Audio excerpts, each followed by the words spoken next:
Oldu belə olur. Bu belə olur. Sonra uşaqlar dedik ki, mitoz bölünmə bir anadan 2 qız hüceyrə əmələ gəlir, amma eyni xromosom dəstində. Mitoz bölünmənin 4 fazası var. Hansı fazaları var? Profaza, metafaza, anafaza, bir də telefaza. Nə oldu? Profaza, metafaza, anafaza, telefaza. İndi biz burada bir düstur kimi deyək də belə bir şey yaradacaq. Nə olacaq? Biz dedik ki, interfaza mərhələsinin sonunda nə olur? 2-nin 4-cü. Demək bizim mitoz bölünməmizdə profaza mərhələsində ilə başlayacaq? 2-nin 4-cü. Nə yazacaq? 2-nin 4-cü. 2-nin 4-cü. 4N 4C, 2M 2C. Siz deyə bilərsiniz müəllimə, burada N nədir? Burada C nədir? Uşaqlar, 2N deyəndə biz xromosom dəstini götürürük. Nəyə götürürük? Xromosom dəsti. 4C deyəndə xromotidi götürürük. Biz nə demişdik? Xromosom nə cür idi? Bir xromosom 2 xromotiddən ibarətdir. Nədən? Bir xromosom 2 xromotiddən ibarətdir. Və onlar bir-birinə nə ilə birləşirdi? Sentromer adlanan hissələr birləşir. Nə ilə? Sentromer adlanan hissələr birləşir. Yəni burada bunun xromosom dəsti 2. Yəni normal bədənimizin xromosom dəsti nə olursa ona uyğun olur. Yəni bizim 46 xromosomumuz varsa 2'miz bərabər 46'dır. Yəni diploid xromosom dəsti 46'dır. 4C nəyə göstərdi? Xromotidi. Yəni mənim bir xromosomumda 2 xromotid olursa 2 xromosomunda 4C xromotid olur. Xromotid olur. Bir də elə bu xromotidlərin sayı qədər də DNT-si olur. Nəyə olur? Xromotidlərin sayı qədər DNT-si olur. Amma DNT zənciri demiş olsaydı, bir DNT 2 zəncirdən ibarət olduğuna görə, yenə deyirəm, xromotidlərin sayı qədər DNT olur. Amma DNT zənciri desə, bir DNT 2 zəncirdən ibarət olduğuna görə, bunların hər biri nədirsə, vuracam 2'ye DNT zənciri tapacam. Çünki bir DNT 2 zəncirdən ibarət. O zəncir nəyə bərabər oldu? 8 zəncirdən vururam. 8 zəncirdən vururam 2'ye.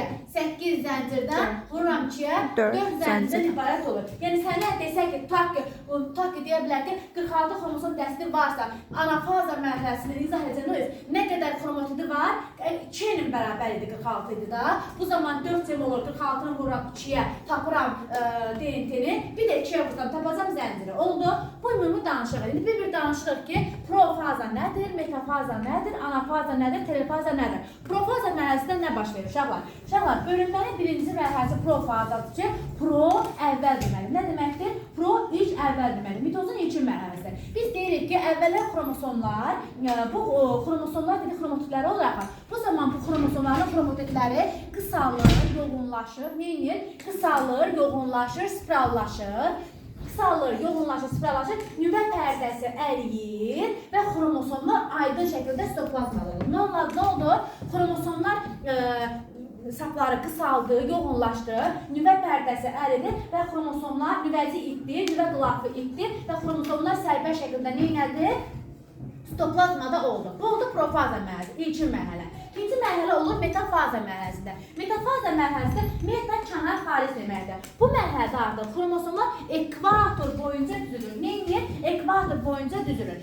Şəkli burada göstərilir. Orta və kitabımızda daha gözəl göstərilir. Dəmçilərin uşaqlar. Birinci mərhələdə nüvə pərdəsi əridir. Bu nüvə pərdəsi əriyir. Bax, bu xromotidlər deyir, qısalır, yoğunlaşır, spirallaşır. Xromosoma çevrilir. Qısaldı, yoğunlaşdı, nüvə pərdəsi əridi və xromosomlar neynədi?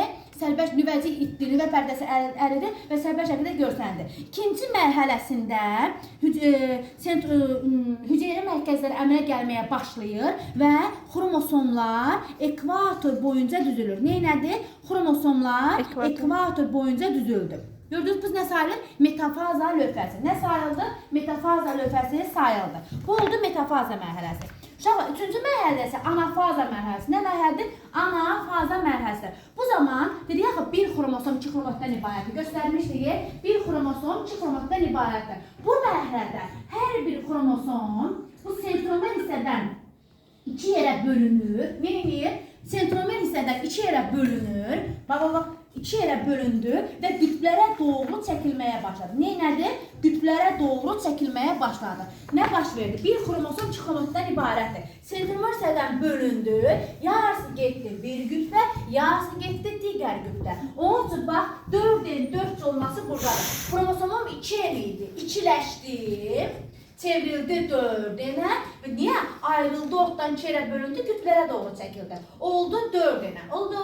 Bunun üçün deyirsən, müəllimə, bu mərhələdə hər bir xromatid, axı xromosomlar 2 xromatiddən ibarətdir. Bölündü, çəkildi. Çəkilirsə, hər bir xromatidin özü burada sərbəst xromosoma çevrilir. Nəyə çevrilir? Sərbəst xromosoma çevrilir.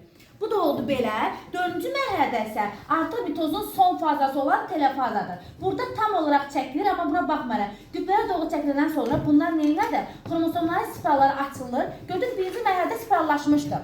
Amma sonuncu mərhələdə isə spirallar təzədən açılmağa başlayır. Təzədən nazik şap şəklində görsənir. Təzədən yenə nüvə pərdəsi əmələ gəlməyə başlayır. Burada əmələ gəlməyən bölünmə vətərləri isə, bu vətərlər ilə düz demirəm, bu vətərlərlə birləşib, bax, ortadan 2 yerə çəkmişdir. Bölünmə vətərləri itməyə başlayır və stoplazma 2 yerə bölünür. Bir hüceyrədən 2 qız hüceyrə əmələ gəlir. Neyini? Stoplazmada 2 yerə bölündü. Bir hüceyrədən 2 qız hüceyrə əmələ gəldi. Göründüyü kimi nə oldu? Burada ikiləşib kütlələrə çəkilmişdi. Xromatidlər sərbəst xromosoma çevrilmişdi. Burada isə tam çəkiləndən sonra biri qaldı yuxarıda, biri qaldı aşağı. Təzədən birdən neynədi? 2 xromosom dəstinə döndü. Oldu. İndi sənə sual verirsə, xromosom dəstləri deyəndə, harada, sizə suallar verirəm də, harada xromosom ikiləşdi? Xromosomların ikiləşməsi hansı mərhələdə baş verdi? Anafaza mərhələsində. Bəs, xromatidlər üçündə də 4-cədir. Bəs, harada xromatidlərin sayı 2 dəfə azaldı? Telefaza. Sonuncu mərhələdə oldu. Harada xromosomlar qısaldı, yoğunlaşdı, görsənməyə başladı? Harada? Profazada. Harada onun spiralları açıldı? Telefaza. Telefazada. Harada metafaza lövhələri ekvatorda düzülməyə başladı? Metafazada. Harada sentromerdən bölünüb, kütləyə çəkildi?